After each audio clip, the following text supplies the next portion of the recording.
तो फाइनली सोनू ने पिंकी की बातों का जवाब दिया है और जो जवाब दिए हैं उनसे खिचड़ी और ज़्यादा पक गई है।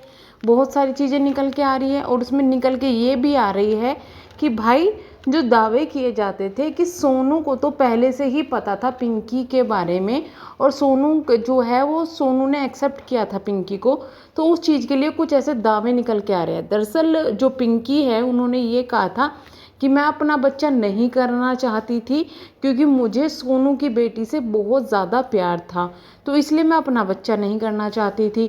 और शादी होने के बाद में जब मैं आ गई उसके 3 साल बाद में मैंने बच्चा किया था। अब यहाँ पर गुत्थी थोड़ी सी उलझ गई है, जहाँ पर सोनू ने ये बताया कि जिस वक्त ये वापस आई, जिस वक्त हमने इसे मुझे सब चीज़ें पता चली उस वक्त ये प्रेग्नेंट थी। जी हाँ, ये चीज़ बताई है। तो उस उन्होंने ये भी कहा कि जिस वक्त ये प्रेग्नेंट थी और विकास जी मेरे पास में आए, विकास ने कहा कि थोड़ा सा एडजस्ट कर लो, तो इसके बच्चे के लिए मैं इनकी शादी के लिए मान गई थी और इसको रखने के लिए भी मान गई थी। नहीं तो मुझे भी बहुत दुख होता था, जिस तरीके से ये चीज़ें हुई थी मुझे बिल्कुल भी अच्छा नहीं लगता था। यानी कि कहीं ना कहीं गुत्थी अजीब सी उलझ गई है कि आखिरकार हुआ क्या है इनके बीच में। अब यही है कि भाई पहले पूरी स्टोरी जानना बहुत ज़रूरी है। कोई कुछ बताता है, कोई कुछ बताता है, लेकिन हाँ, अगर सोनू को जानने से पहले पिंकी प्रेग्नेंट थी इसका मतलब कि विकास ने बीच में चीज़ें नहीं बताई।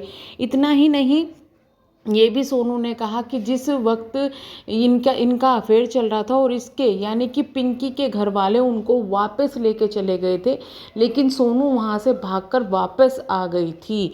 यानी कि जो पिंकी के द्वारा बोला जाता है कि घर वालों ने कभी मतलब नहीं रखा, ये सब चीज़ें वो भी यहाँ पर झूठ साबित हो रही है।